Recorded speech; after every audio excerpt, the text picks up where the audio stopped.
Bem, vejam bem, realmente a Gênese, e isso está sempre feita a advertência que se trata de opiniões, de hipóteses que poderiam vir mais tarde a serem apresentadas de outra forma, são realmente opiniões pessoais, muitas vezes, de quem ditou. Mas toda doutrina, ela acaba sendo opinião pessoal de quem ditou. O que faz a veracidade da doutrina é a análise a que ela é submetida e a aprovação dessa análise pela inteligência e pelo bom senso. Eu tenho sempre dito isso aqui, não se acredita no Espiritismo porque está escrito aqui. Se acredita porque é verdade. Se é verdade, esteja ou não escrito aqui, é o Espiritismo. Porque na realidade o Espiritismo é a verdade consolidada, é a verdade revelada. Como eu disse ontem lá na televisão, pode ter levado o nome de Espiritismo, pode ter levado o nome de qualquer outro ismo aí na classificação da palavra, que não faz diferença se quer significar o conjunto das verdades.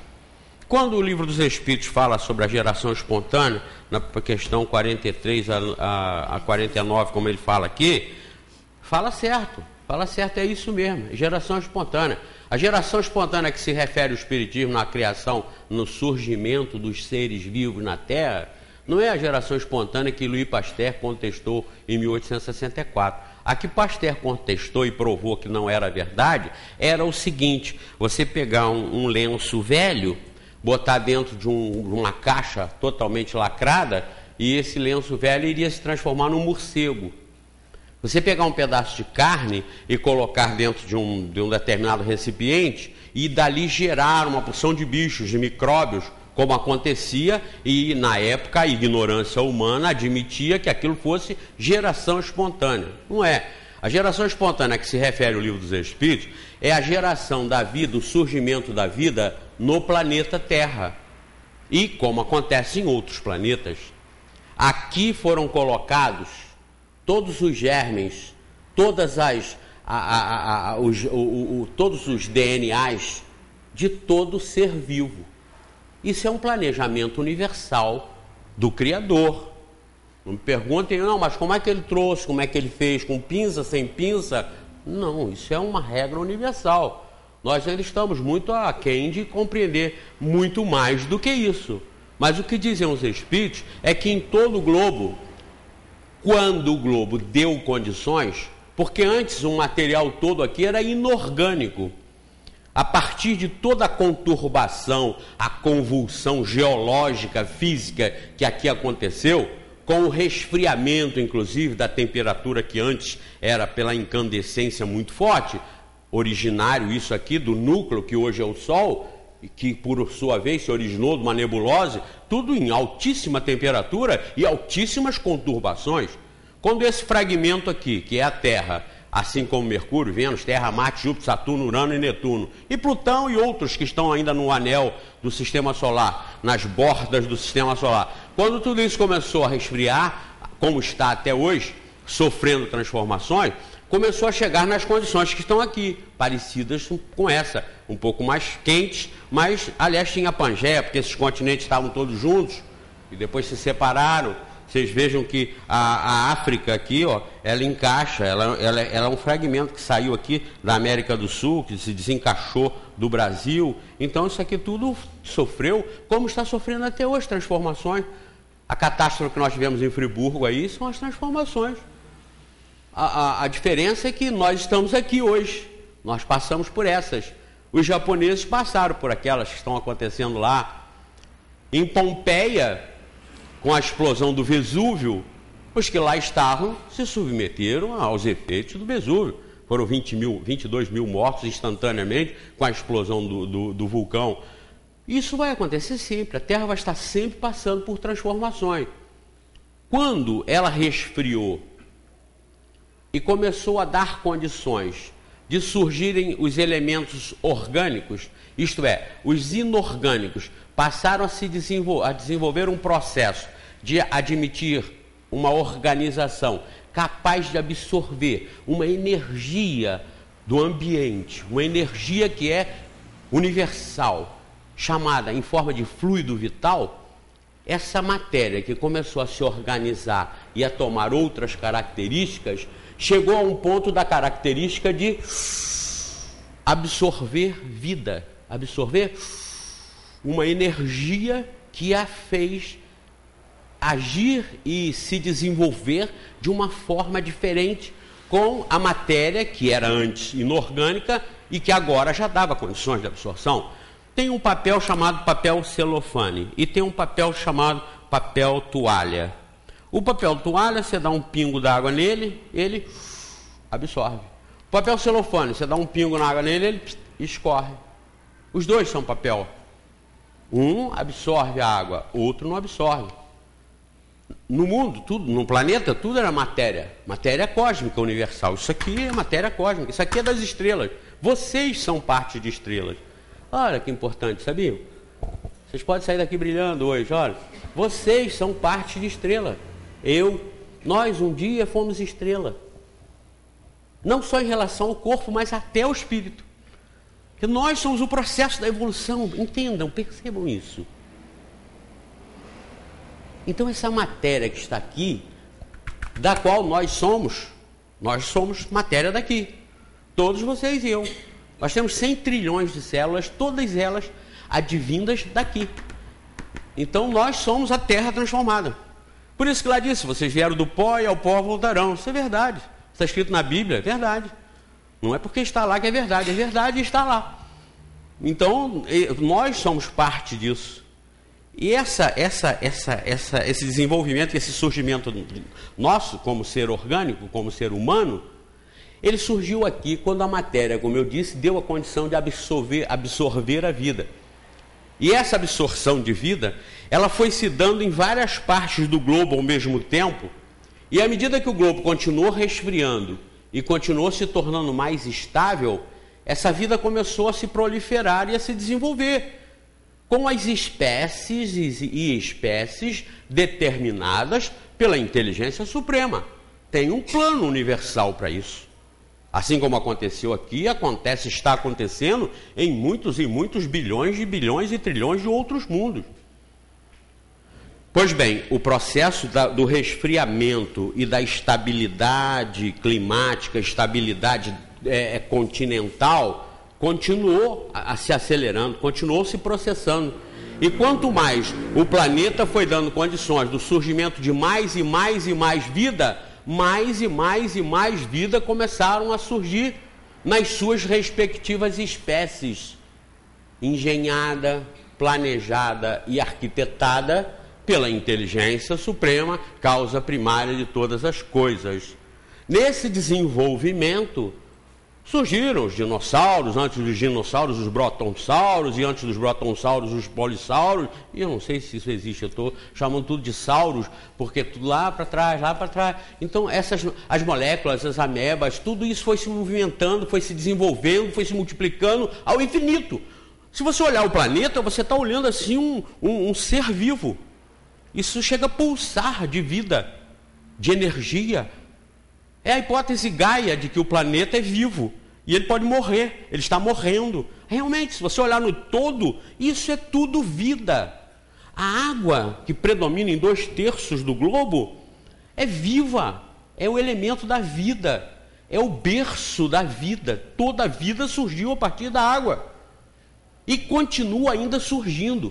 Kardec perguntou aqui em 1857, e nós podemos trazer isso para cá, se até hoje há seres que ainda nascem espontaneamente. Eles responderam sim, mas o germe primitivo já existia em estado latente. Sois todos os dias testemunhas desse fenômeno. Os tecidos dos homens e dos animais não contêm os germes de uma multidão de vermes que esperam para eclodir a fermentação pútrida necessária à sua existência. É um pequeno mundo que dormita e desperta nosso organismo. Quando nós morremos, quando morre o organismo, só aí então inicia-se um processo de fermentação e surgimento de elementos vivos, de seres microscópicos que nós guardamos no organismo e que esperam o momento da putrefação para eles eclodirem e fazerem a digestão e a destruição do próprio elemento orgânico, que volta novamente a integrar o sistema planetário. Então, a vida realmente surgiu com a absorção do fluido vital pela matéria organizada, numa determinação engenhada e planejada pela inteligência suprema, causa primária de todas as coisas, que é Deus. Vejam, dentro de uma semente de eucalipto, que é pequenininha, vocês já viram, o protetor da semente é igual um copo, é igual um cálice. Ali dentro tem todas as sementes de uma árvore daquelas da praça, 20, 30 metros de altura, com um tronco e 2, 3 homens para abraçar. Todas aquelas características de toda aquela árvore, da menor raiz até o tronco e até as mais frondosas folhas e galhos, está tudo planejado dentro daquela semente. Então, assim como o eucalipto, o carvalho, assim como o cedro, como todas as outras espécies, como a orquídea, como a rosa, tudo planejado. Planejamento, claro, da inteligência suprema. É isso que leva os ateus e os pesquisadores, quando negam a existência do Deus das religiões, são eles levados pela pesquisa a chegar à conclusão de que essa engenharia que está aí para todos verem, que é a vida, que é o funcionamento de tudo, ela tem que ter sido planejada. Claro, quando nós vemos um automóvel lá fora, nós sabemos que quem planejou aquele automóvel foi o homem. Mas quando nós vemos uma orquídea, uma rosa, uma bromélia, nós temos que ver que aquilo ali também foi planejado. Mas quem planejou aquilo? Também não quer aceitar Deus, diz que foi a natureza. Então você vai chegar com que natureza perfeita, que natureza inteligente, que natureza sábia, que natureza ativa. Você está chegando à conclusão de Deus com o nome de natureza, isso não interessa. Mas que tem um planejamento, tem. Que esse planejamento foi colocado aqui, que vejam bem, o que é a vida? A vida é um ácido chamado desoxirribonucleico, que desenvolve, que é a base, a estrutura, que é o DNA, a estrutura da vida. Isso foi bolado por quem? Bom, por alguém, não foi por mim, nem foi por vocês, mas foi por alguém. É o Deus que nós estamos aqui estudando, é o Deus que nós estamos procurando conhecer e entender. E nesse derrame da vida por aqui, da onde? Da onde? Sim, do fluido universal. Não esqueçam que por aqui passam cometas, por aqui caem meteoros, que estão fazendo a fertilização do universo em todas as partes. Todas as partes. Tem cometas, tem estrelas explodindo, tem estrelas se contraindo, tem meteoros sendo transferidos, tem energia pulsando, o universo pulsa, ele pulsa numa medida certa. Os cientistas sabem que se o universo pulsar um pouco além do que ele está determinado para pulsar, ele se desmantelaria, mas isso não acontece, porque ele pulsa na quantidade certa, como se tivesse um coração, como se tivesse uma energização planejada. Claro, isso que eu estou falando é verdade, é cientificamente comprovado, detectável e já conhecido. Agora, quem comanda isso? Quem energiza isso? Quem gerou isso? Quem planejou isso? Nós vamos chegar à conclusão que aqui, inteligência suprema, causa primária de todas as coisas. Então, como dizem os espíritos, a vida surgiu nas mais diversas partes do planeta. Olha aqui, no começo tudo era caos, os elementos estavam fundidos. Pouco a pouco, cada coisa tomou o seu lugar. Então apareceram os seres vivos apropriados ao estado do globo. Aí de onde vieram os seres vivos para a Terra? A Terra continha os germens que esperavam um momento favorável para se desenvolver. Os princípios orgânicos reuniram-se desde o instante em que cessou a força que os mantinha dispersos e formaram os germens de todos os seres vivos. Os germens permaneceram em estado latente, dormindo, inertes, como uma crisálida e as sementes das plantas, até o momento propício à eclosão e à geração, o surgimento de cada espécie. Então os seres de cada espécie se reuniram e se multiplicaram. O planejamento de Deus para a formação da vida na Terra foi um planejamento, Tobias, inicial, através da geração dos elementos, das sementes que aqui estavam. Uma vez formadas as espécies, estava também no programa do Criador, na engenharia do Criador, que cada espécie, após a eclosão do processo inicial, assumiria as condições de se autorreproduzir. Então, cada espécie passou a desenvolver a sua própria reprodução, porque em cada espécie estava a característica da reprodução. Assim como estava a característica dos olhos, a característica da boca, a característica dos membros, estavam também as características da reprodução. E isso em todos os reinos, no mineral, no vegetal e no animal. O mineral sem vida, o vegetal já com vida, o animal já com vida e inteligência, até o homem. Ah, mas o homem foi um macaco que virou gente? Não, não foi um macaco que virou gente. Assim como tinham os germes de todas as espécies, tinham também dos primatas. E dentro da formação dos primatas tinha a espécie humana também, muito semelhante aos macacos pela origem, pela brutalidade do mundo, pela adequação do animal ao envolvimento com um planeta ainda rude, um planeta ainda conturbado. A espécie humana sempre foi a espécie humana, em que pese ter surgido de um tronco comum. Não tem problema nenhum, qual é o problema? Aí eu perguntei para uma pessoa, mas veja bem, está muito bem, nós estamos aqui filosofando, nós estamos conjecturando, raciocinando, nós estamos pensando. Aí se alguém pode dizer, não, mas não é isso. Muito bem, o que teria sido então? Está aberto. O Espiritismo não está fechado, ele está aberto a ser discutido, a ser inovado, a ser colocado em novos patamares para entendimento, para compreensão. Não tem problema, não tem problema. O Espiritismo está aberto. O conhecimento está sempre aberto. Qual seria a outra hipótese? A outra hipótese, sabe o que eles disseram? Seria o seguinte: ter vindo de outras partes do mundo, olha a minha ideia aí, só que a minha ideia, eu não conheci o Espiritismo ainda, né? Um casalzinho de cada bicho.